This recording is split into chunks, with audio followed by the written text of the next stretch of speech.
Hello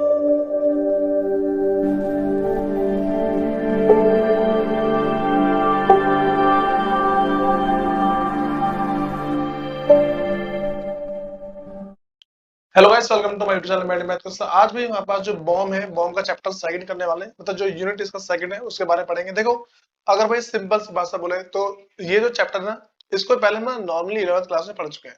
ठीक है, तो बस ना ये क्या है कि बल्कि जो हल्का सा इसका बस गो थ्रू करना है। कोई सा भी अगर ऐसा चैप्टर होगा जो कि तुम पहले नहीं पढ़ चुके हो, उसको थोड़ा ज्यादा डिटेल में करवाऊंगा मैं, लेकिन और जितने भी वीडियो है वो सारी सारी तुम्हारी वन शॉट होगी। ठीक है, तो भाई जो मेरे पास चैप्टर है वो है फॉर्म्स ऑफ बिजनेस ऑर्गेनाइजेशन। ठीक है, इसका सिर्फ अभी हम सिर्फ फर्स्ट पार्ट पढ़ रहे हैं। ठीक है, इसका जो सेकंड पार्ट है उसकी जो नेक्स्ट वीडियो है उसके अंदर पढ़ेंगे। ठीक है, अब सुनो भाई, तो हमारे पास क्या क्या बात है। तो various forms of business organisation में, तो अगर हम बात करें तो पहले बात करें, देखो पहले बोलते हैं non corporated form of business organization. दूसरा बात है corporated form of business organization. देखो भाई, इसमें क्या होता है, इसमें हमारे पास ऑप्शन है। ठीक है, इसमें ऑप्शन है कि हमें रजिस्टर्ड करवाना है कि नहीं करवाना है। ठीक है, लेकिन इसकी बात करते हैं भाई, इसमें रजिस्टर्ड मैंडेटरी होता है। ठीक है, इसमें ऑप्शन नहीं है, इसमें रजिस्ट्रेशन करवाना ही करवाना होता है। ठीक है, अब सुनो भाई, तो इसमें बस सोल ट्रेड ऑर्गेनाइजेशन। भाई सोल ट्रेड क्या होता है? सोल ट्रेड मेरे पास एक ऐसे टाइप का ऑर्गेनाइजेशन है जिसके अंदर अगर सिंपल से बोले एक जना मालिक होता है। ठीक है, वही सब कुछ प्रॉफिट लॉस सारा सारा वही देखता है। ठीक, पार्टनरशिप इसमें दो या दो से ज्यादा होते हैं। जॉइंट स्टॉक इसमें दो या दो से जो ज्यादा कंपनी के शेयर्स जुड़े होते हैं। और कॉर्पोरेट मतलब कॉर्पोरेटिव ऑर्गेनाइजेशन, इसमें क्या होता है भाई, नॉर्मली बोले कुछ लोग मिलके, ठीक है, पैसा लगाते हैं और बिजनेस चलाते हैं। ठीक है, अब सुनो, तो भाई हमारे पास जो पहला है सोल ट्रेड के बारे में बात करते हैं। A sole trader organisation is a business structure where an individual, ठीक है, कोई अकेला जना, ऑपरेट अ बिजनेस अलोन, अकेला चलाता है, assuming full responsibility and unlimited liability, सारी रिस्पॉन्सिबिलिटी उसी की होती है और जो भी लायबिलिटी होती है सारी सारी उसी की होती है। इसके मेन फीचर्स की बात करें भाई, इसमें वन मैन ओनरशिप है, एक जना मालिक होता है। ठीक है, no separation of ownership and management. भाई इसमें जो भी है मैनेजमेंट है फिर जो ऑनर्स है वो सारे सारे एक ही होते हैं, कुछ अलग नहीं होता है इसमें। अगला वैसे भाई नो सेपरेट सेपरेट एंटिटी, इसका मतलब है इसमें जो प्रोप्राइटर है, जो ऑनर है, ठीक है, अगर ऐसा होता है ना कि भाई बिजनेस पर कुछ फर्क पड़ेगा तो उस पर भी फर्क पड़ता है। अगर किसी ने बिजनेस पे केस किया तो उस पर भी केस होगा, इस तरीके से होता है। अगर अगर हम ऐसा बोले भाई कि सेपरेट एंटिटी है, अगर बोल दूं कि सेपरेट एंटिटी है, इसका मतलब हो जाएगा कि बिजनेस पे केस हो जाएगा तो ऑनर को कुछ नहीं होगा, ऐसा होता है। ठीक है, दूसरा बात भाई, ऑल प्रॉफिट टू प्रोप्राइटर। भाई देखो, जितना भी प्रॉफिट वगैरह होता है वो सारा का सारा प्रोप्राइटर का होता है, उसके अलावा किसी और का नहीं होता। दूसरी बात करें भाई, इंडिविजुअल रिस्क है, सिर्फ अकेला उसी का रिस्क होता है, रिस्क कभी भी किसी में बढ़ता नहीं है। ठीक है, जो भी बिजनेस का रिस्क है सारा सारा उसी के पास आएगा। अगला है अनलिमिटेड लायबिलिटी। देखो भाई, अगर किसी केस में कोई सा भी फाइनेंशियल लॉस होता है, ठीक, तो जो ऑनर है, ठीक है, उसकी जो पर्सनल जो असेट्स है वो भी सारा सारा बिक जाएगा अगर ज्यादा लायबिलिटी आती है तो। अगली बात तो भाई मेरिट्स ऑफ सोल प्रोप्राइटरशिप, भाई इसके फायदे क्या है, बेनिफिट क्या है इसके, उसकी बात करते हैं। तो पहला भाई इजी फॉर्मेशन है। ठीक है, इसमें कोई मतलब कॉम्प्लेक्स लीगल फॉर्मेलिटीज नहीं, कोई बड़ी बड़ी फॉर्मेलिटीज नहीं है कि हाँ भाई ये करेंगे वो करेंगे, ऐसा कुछ नहीं होता। दूसरा मेरे पास है भाई डायरेक्ट मोटिवेशन। भाई देखो, इसको सीधा प्रॉफिट होता है, ठीक, सारा सारा प्रॉफिट क्या इसी के पास आता है, तो इसको क्या डायरेक्टली मोटिवेशन मिलती है।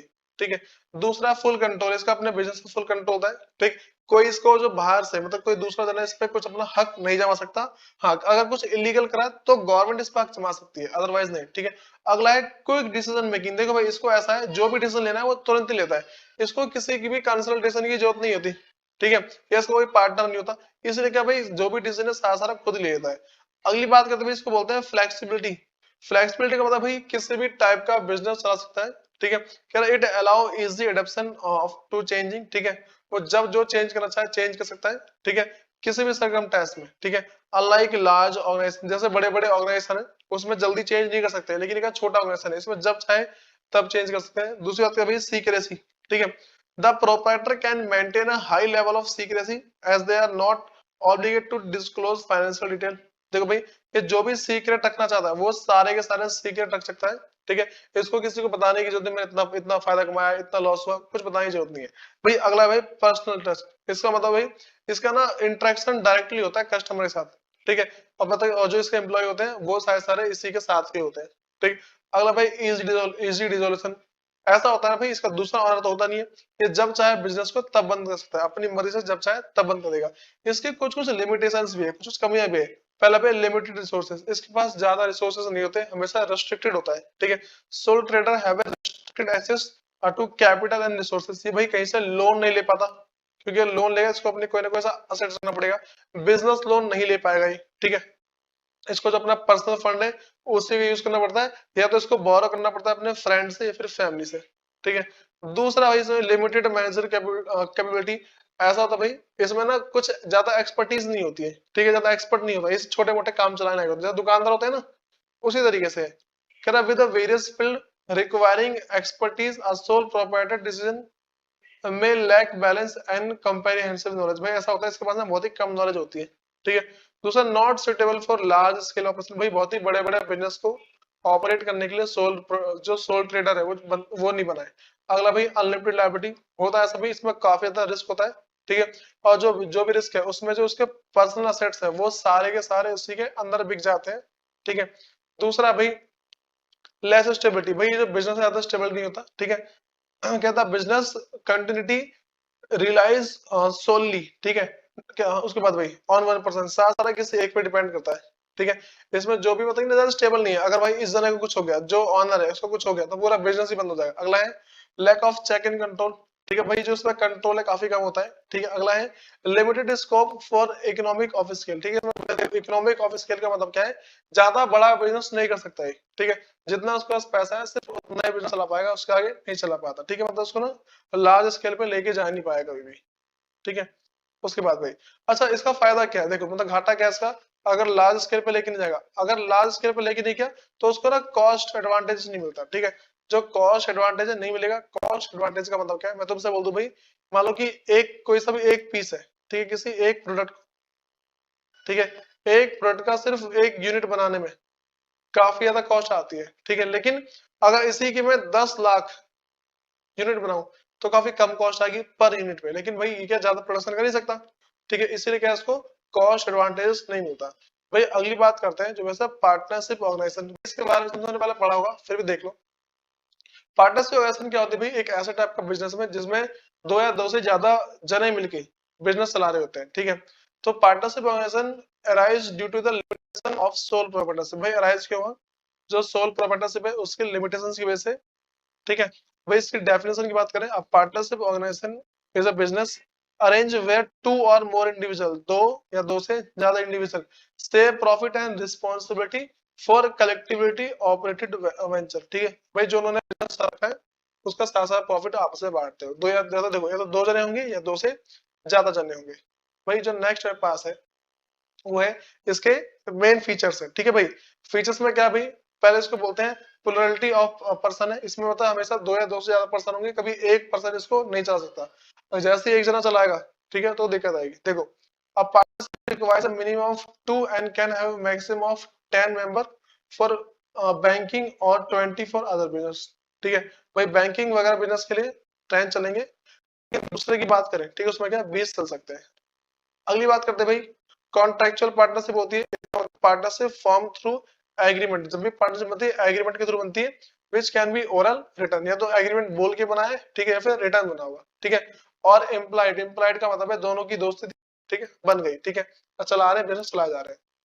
तीसरा प्रॉफिट शेयरिंग की बात करें भाई, जो भी इनका प्रॉफिट शेयर करने का रेस है तो उसे बांटेंगे, लेकिन अगर कोई रेस करे तो इक्वल इक्वल बांटेंगे।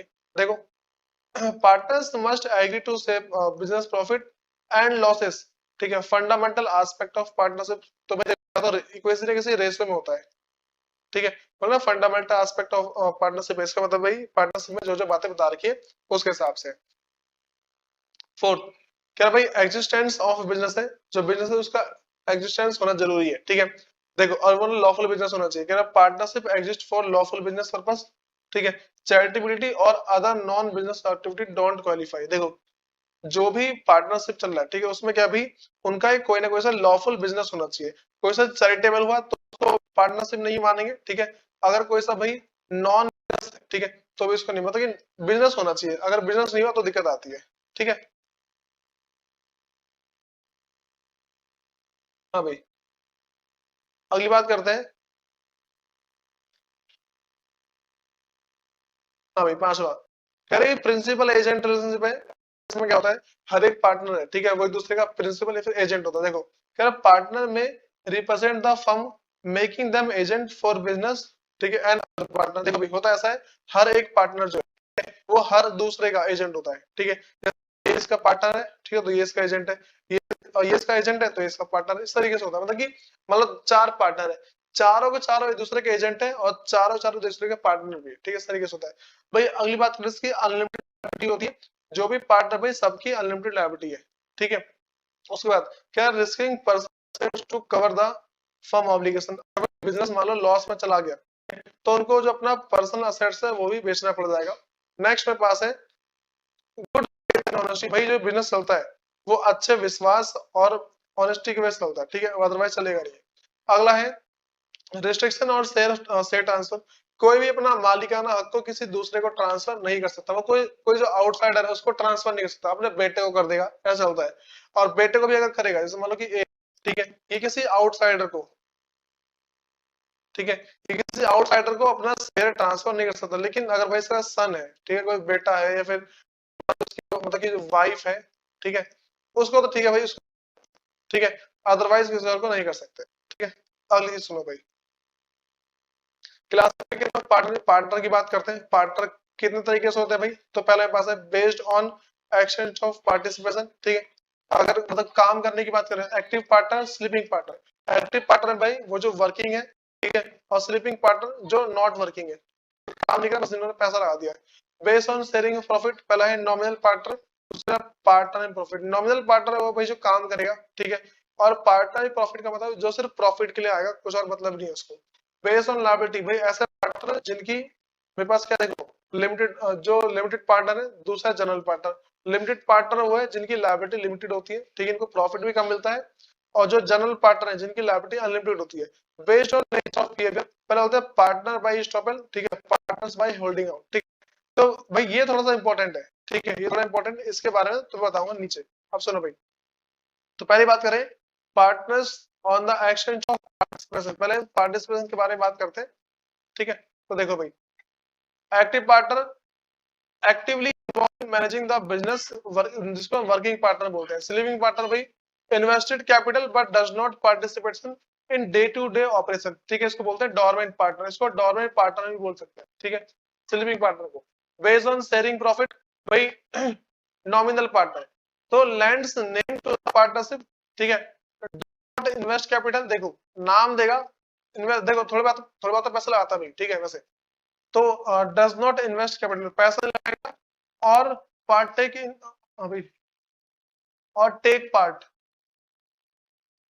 और टेक पार्ट, ठीक है, टेक पार्ट इन मैनेजमेंट, ठीक है। No profit share but share liability firms in action, ठीक है। ऐसा होता है भाई जो नॉमिनल पार्टनर है वो सिर्फ अपना नाम देता है कि भाई जैसे मान लो कि विराट कोहली है, ठीक है, विराट कोहली का फेमस है, ठीक है, वो किसी का पार्टनरशिप में अपना नाम देगा, भाई पार्टनरशिप को फेमस हो जाएगा। अगर नाम देना है, सिर्फ नाम देना है, उससे भी क्या उसका बिजनेस अच्छा खासा चल जाएगा। दूसरा भाई partner profit, share business profit without bearing loss, ठीक है, ये सिर्फ प्रॉफिट के लिए होगा, लॉस नहीं लेगा वो। Typically not involve in management, भाई वो मैनेजमेंट में बहुत ही कम पार्ट लेता है, ठीक है। Applies to minor benefiting from, देखो ज्यादातर जो है, ठीक है, ये जो पार्टनर इन प्रॉफिट ना ज्यादातर माइनर पार्टनर होते हैं, वो जो 18 साल से कम है, ठीक है। हाँ भाई, अगले पास है जो है हाँ भाई, on the basis of behaviour and conduct of exhibited, ठीक है, एग्जिबिटेड है। तो पार्टनर बाय स्टॉपल ये क्या होता है वो सुनो, act in a way that give an impression of being a partner, भाई लगता है कि पार्टनर है but not entitled to profit but fully liable for firms obligation. देखो अगर फर्म में कुछ दिक्कत होगी उसके लिए तो उसके लिए लायबल होगा, मान लो फर्म पे केस हो गया, ठीक है, उसमें उसका भी नाम आएगा, ठीक, लेकिन उसको कुछ प्रॉफिट नहीं मिलेगा, ठीक है, ऐसा होता है। दूसरा पार्टनर बाय होल्डिंग आउट, ठीक होता है, a partner represents other person as a partner, ठीक है, एक जो पार्टनर है किसी दूसरे को बोलता है भाई वो पार्टनर है, ठीक है, and that person doesn't deny it, और जिस दूसरे पर्सन बोला कि वो पार्टनर है वो डिनाई नहीं करेगा। And not entitled to profit but liable for firms obligation, देखो भाई मान लो फर्म है, ये फर्म है, ठीक है, किसने बोला भाई ये हमारा पार्टनर है, ठीक है, ऐसा क्यों है, ये फर्म इसको थोड़ा पैसे देती है, ठीक है, थोड़ा सा पैसे देती है, ठीक है, और ये मना भी नहीं करे, बोले पार्टनर नहीं आता, ठीक, ऐसा सिर्फ नाम के लिए जो बड़े बड़े सेलिब्रिटी होते हैं वो करते क्या है, सिर्फ नाम के लिए भाई नाम के पैसे लेते हैं वो, भाई based liability limited partner, liability limited to the capital contributed, जितना उसने पैसा लगाया सिर्फ उतनी ही उसकी उतना ही उसका एक तरह से मान लो लायबिलिटी होगी, ठीक है। उसकी उसका जो पर्सनल सेट्स है वो नहीं जाएगा। अगला है जनरल पार्टनर, इसको बोलते हैं अनलिमिटेड लायबिलिटी, इसकी लायबिलिटी भी अनलिमिटेड होती है, बस इतना याद रख चलना है। अब सुनो भाई, तो भाई ये सारा पास है, ये पार्टनरशिप डीड के बारे में सारा पढ़ लेना कि पार्टनरशिप डीड के क्या क्या डिस्क्रिप्शन होता है, मतलब कि पार्टनरशिप डीड में क्या क्या लिखा होता है, ये सारी बात तुम्हें याद होनी चाहिए। अब देखो इसके आगे अगली बात करते हैं, रजिस्ट्रेशन ऑफ फर्म क्या होता है। देखो भाई ऐसा होता है कि जब भी कोई फर्म, मैं तुमसे बोलता ना कि स्टार्टिंग में बताता पार्टनरशिप एक ऐसा फर्म है इसके पास ऑप्शन है रजिस्टर्ड करवाना है कि नहीं करवाना है। अब वही उसी की बात करते हैं, रजिस्ट्रेशन ऑफ फर्म है, ठीक है। रजिस्ट्रेशन ऑफ अ फर्म, अच्छा भाई ध्यान रखना ये इंपॉर्टेंट है, आता जरूर है, ठीक है, कि what are the impact of registration of partnership, ये पक्का आता है, ठीक है। तो registration of partnership firm under the Indian partnership act is not compulsory, भाई कंपलसरी नहीं है, ठीक है, बट इट इज एडवाइजरी, लोग एडवाइस करते हैं कर लो, ठीक है। कल को तुम पर कोई केस करेगा तो तुम भी केस कर सकते हो, ठीक है।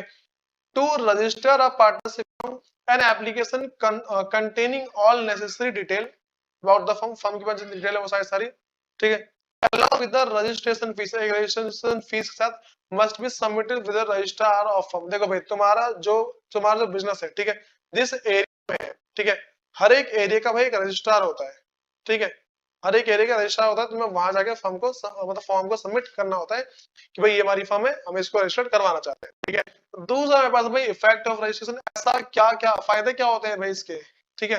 देखो भाई पहला लीगल रिकॉग्निशन, भाई एक तुम्हें लीगल नाम मिल जाएगा, ठीक है, तुम्हारा नाम को चुरा नहीं पाएगा भाई कि हम ये पार्टनरशिप है, ठीक है, तुम्हारे तुम्हारे सेम नाम से कोई और नहीं खोल पाएगा, ठीक है। Registered firm receive legal recognition as an entity distinct from its partner, ठीक है। अब देखो एक फायदा इसका और है डिस्टिंक्ट फ्रॉम इट्स पार्टनर, इसका मतलब ये भाई कि फर्म पे केस हुआ तो पार्टनर पे कोई फर्क नहीं पड़ेगा, सिर्फ फर्म बंद होगी, पार्टनर खुले घूमेंगे आराम से, ठीक है। This recognition can beneficial in legal proceeding, ठीक है, कुछ भी लीगल काम करना होगा भाई इसमें काफी फायदा देता है, ठीक है। अगली बात करते हैं, पहला हो गया, दूसरी बात करते हैं इनफोर्सबिलिटी ऑफ राइट, भाई बहुत सारे राइट आते हैं। देखो registered firm can enforce their right in court, ठीक है, कोर्ट ऑफ लॉ, भाई लॉ कोर्ट में अपने राइट को जता सकते हैं, ठीक है। अगेंस्ट थर्ड पार्टी, अगर किसी देखो ऐसा बोलो किसी तीसरे ने हम पे केस कर दिया, देखो एक तो पार्टनर है, ठीक है, दूसरी हमारी फर्म है, ठीक है, इन दो में चलो रिलेशन चलता रहता है।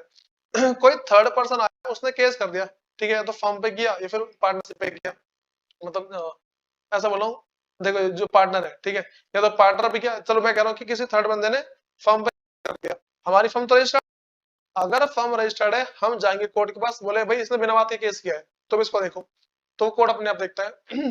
भाई अगला है एक्सेस टू सर्टेन रेमेडीज, भाई कुछ फायदे मिल जाते हैं, ठीक है, मतलब लीगल रेमेडीज, ठीक है, may not be available to unregistered firm। देखो ऐसा होता है कुछ कुछ ना लीगल चीज होती है वो मिल जाती है हमें, ठीक है, तो मान लो कि अगर सरकार में बोले भाई कि जिसका बिजनेस है वो आके हमसे पैसे लोन ले सकता है तो हम लोन ले सकते हैं। अगला भाई पब्लिक रिकॉर्ड, सबसे बड़ी बात है हमारा रिकॉर्ड पब्लिक पर चल जाता है, ठीक है।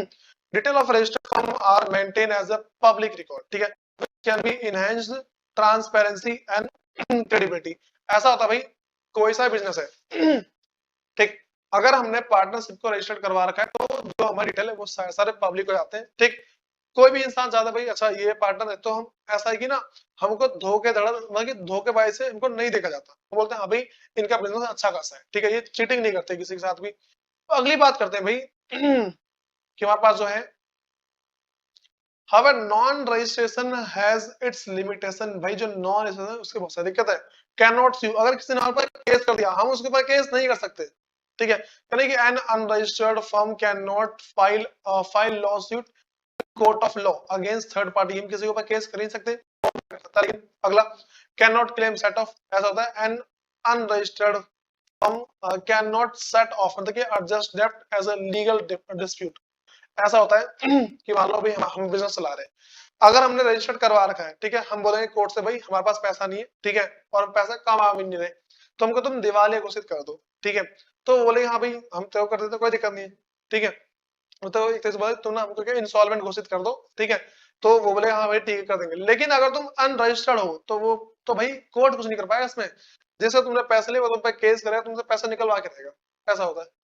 अगला है नो लीगल रिकॉग्नाइजेशन, ठीक है, अगर हमने रजिस्टर नहीं करवा रखा, ठीक है, तो हमको हमारी बिजनेस से अलग नहीं माना जाता। अगर अगर बिजनेस पे केस होगा, अगर फर्म पे केस होगा, हम पे भी केस होगा, ठीक। अगला limited access to legal remedy, ठीक है भाई, जो भी लीगल चीज होती है उसमें बहुत ही कम फैसिलिटी हमें मिलती है, ठीक है।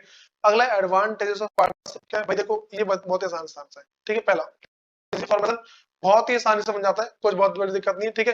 कुछ भी कॉम्प्लेक्स मतलब ये ना बहुत ही ज्यादा कम कॉम्प्लेक्स है कंपनी को बनाने से, कंपनी बनाना बहुत टफ है, पार्टनरशिप बनाना बहुत आसान है, ठीक है। अगला है मोर कैपिटल अवेलेबल, भाई ऐसा होता है ज्यादा पार्टनर होते हैं, ठीक है, तो कॉम्बिनेशन जो हमारे पास का बहुत ज्यादा है, करें पार्टनरशिप हम benefit from the combined financial strength of multiple partner, भाई बहुत सारे पार्टनर है तो उसका फायदा मिलता है हमें। तीसरा डाइवर्स स्किल, भाई अलग अलग लोगों के पास अलग अलग स्किल होती है, अलग अलग एक्सपर्टीज होती है, इसका फायदा मिलता है हमें, ठीक है। फ्लेक्सिबल है, भाई जब चाहे ना हम इसको चेंज कर सकते हैं, ठीक है। मान लो कि मेरे पास ऐसा है, ठीक, मैं अपने बिजनेस को ना जो मेरे पास कोई सा भी बिजनेस अडेप्ट कर सकता हूँ। अभी मान लो कि मैं कुछ बेच रहा हूँ, बाद में कुछ और बेच सकता हूँ, अभी कुछ बना रहा हूँ, बाद में कुछ और बना सकता हूँ, तो आसान होता है। अगला भाई सीक्रेसी, भाई इसमें सीक्रेसी मेंटेन कर सकते हैं, ठीक है। हम अपने जो भी है, देखो तीन पार्टनर, तीनों के बीच में बात रहेगी, ठीक है, दो पार्टनर है, दोनों के बीच में बात रहेगी, तो किसी थर्ड पार्टी को हमारी जो सीक्रेट है पता नहीं लग सकते, ठीक है। अगली बात करते हैं भाई, मेरे पास जो है कीन इंटरेस्ट, ठीक है, मतलब कि partners personal liability for business losses and risk ensure their strong commitment to the business success. देखो भाई जितने पार्टनर हैं उन्होंने जो भी पर्सनल लायबिलिटी ली है, ठीक है, बिजनेस के लिए, ठीक, अगर उसको कोई सा लॉस होता है, बिजनेस लॉस और कोई सा रिस्क होता है, उन सबको बोलते भाई अगर कुछ भी लॉस होगा हम तीनों मिलकर झेलेंगे, हम तीनों मैनेज करेंगे। तीन पार्टनर बोले भाई हम तीनों मैनेज करेंगे, किसी अकेले बर्डन नहीं आएगा। अब सुनो भाई अगला, सबसे पहले प्रोटेक्शन, सुरक्षा होती है, पार्टनर एंजॉय प्रोडक्शन थ्रू अननेमिटी, ठीक है, इन फंडामेंटल मैटर, आ गई, ठीक है, तो वो क्या ही बोलेंगे भाई हम तो सेफ है, बस हमारा हमारा बिजनेस बंद होगा ना, अगर इसी के बदले सोल प्रोप्राइटर होता ना भाई, अगर सोल होता जाते, ठीक है, लेकिन पार्टनरशिप में नहीं फंसते। अगला है चेक्स एंड कंट्रोल, ठीक है, correct, collective making the participation from all partners minimize the potential for hasty and रिस्कनेस।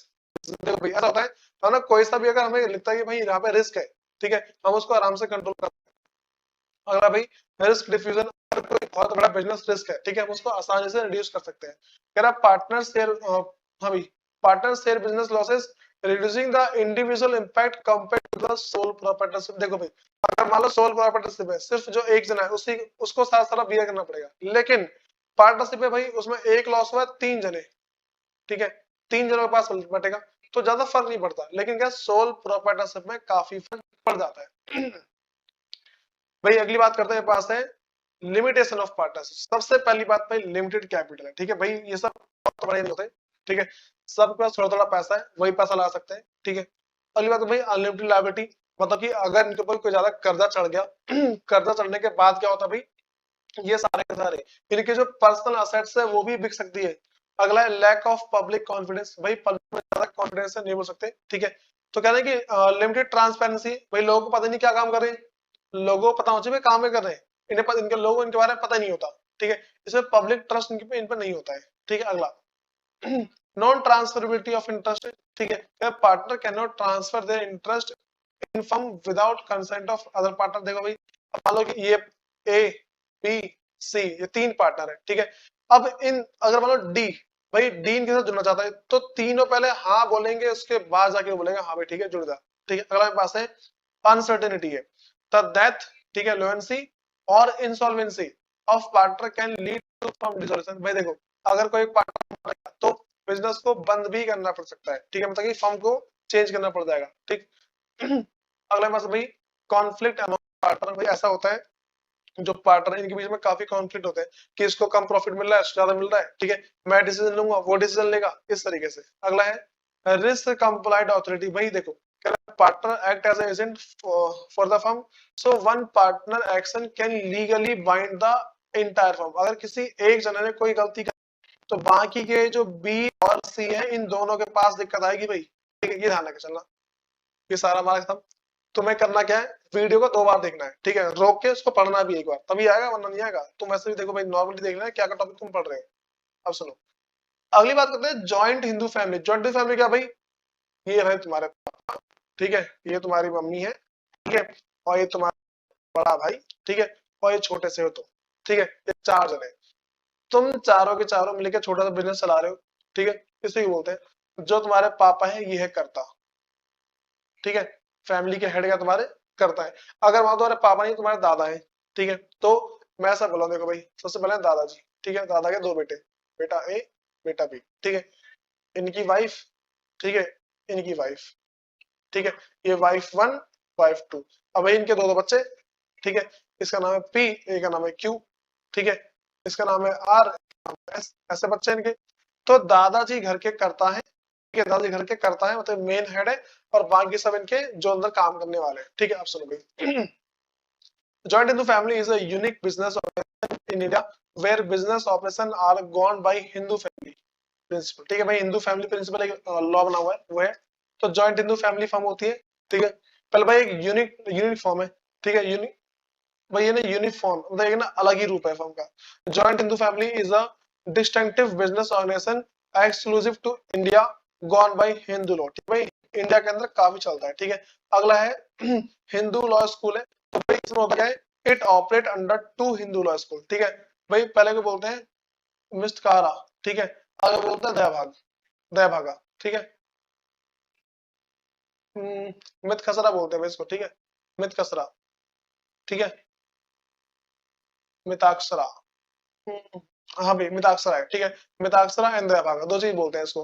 Mitakshara apply to all the Indian except Bengal and Assam, ठीक है, मेरे पास ये वाला है मिताक्षरा, ठीक है, थोड़ी हिंदी वाली और दिक्कत, ठीक है, और दूसरा मेरे पास जिसको बोलते हैं दयाभागा, ठीक है।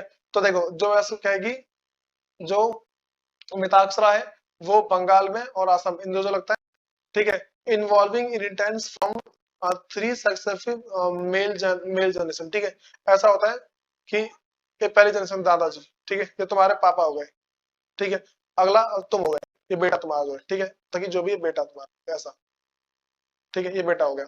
तो ये सिर्फ 3 जनरेशन तक चलता है, ठीक, उसके बाद चलाना चलाओ कोई दिक्कत नहीं। अगली बात भाई जो दया भागा है on the other hand is specific to Bengal Assam, ठीक है, and has a different inheritance structure, ठीक है, इसका भी एक अलग स्ट्रक्चर होता है, ठीक है, इन दोनों बार देखने कि क्या क्या होता है। अब सुनो जो मेरे पास भाई मिताक्षरा है, ठीक है, अंदर मिताक्षरा और हिंदू, हाँ भाई, a Hindu inherits property from his father, grandfather and great grandfather, ठीक है, इन तीन मतलब 3 generation involving 3 generation, this inheritors are called coparcener, ठीक है, ये जो नीचे आता जा रहा है ना भाई क्या को-प्रांसर बोलेंगे। And the eldest family members इधर करता, जो सबसे बड़ा है, ठीक है, उसे क्या बोलेंगे करता, जो तुम्हारे दादाजी उसे क्या बोलेंगे करता बोलेंगे, ठीक है। तो ये जो हिंदू सक्सेशन अभी हिंदू सक्सेशन एक्ट है 1956 इस टाइम में चल रहा है, ठीक है, अब इसके बारे में बता चुका हूँ ऊपर वही सेम है, कह रहे कि in in Bengal Assam Dayabhaga comes into play where male heirs become member only after the father's death, ठीक है, इसमें क्या होता है भाई जो जो टॉप पे जाएगा, ठीक है, वो फादर के डेथ होने पे जाता, अदरवाइज वो नीचे रहेगा उसका, ठीक है। और भाई व्यवस्था अगला है इनहेरिटेंस ऑफ बिजनेस है, इसमें कह रहे हैं कि Hindu law treat a business as an inheritance assets, ठीक है, तो एक तरीके से भाई इसको एक ऐसे असेट्स मानते हैं जो लंबे समय तक चलती आ रही है, ठीक है, और बिजनेस आगे पे तभी ट्रांसफर होगा जब एक जो सबसे बड़ा वाला है वो क्या एक्सपायर कर जाएगा। भाई इंपॉर्टेंस ये बोल सकते हैं feature of joint Hindu family business, ठीक है, फॉर्म में पहला कर्ता की अथॉरिटी होती है, ठीक है, भाई कुछ भी काम होगा वो सारा सारा जो घर का जो सीनियर मेंबर है, जो घर का सीनियर मेंबर है भाई वही सारा सारा काम करेगा, ठीक है, तो इसको हम कर्ता बोलते हैं, ठीक, यही हर एक चीज में पार्टिसिपेट लेगा, कह रहे कि अगर other family take take participation in firms management, ठीक है भाई वो क्या करते हैं सिर्फ पार्टिसिपेट करेंगे, लेकिन जो जितना भी डिसीजन है वो सारा सारा करता ही लेगा भाई, करता अथॉरिटी अनक्वेश्चनेबल, ठीक है भाई, कर्ता ने जो भी काम किया उसके ऊपर कोई क्वेश्चन नहीं उठाएगा, ठीक है, द कर्ता अथॉरिटी इज अनक्वेश्चनेबल बाय भाई कोई दूसरा मेंबर उसके ऊपर कुछ नहीं, ठीक, ये हमारा पुराना पुराने हमारे जो रीति रिवाज है ना ये वो है ठीक है।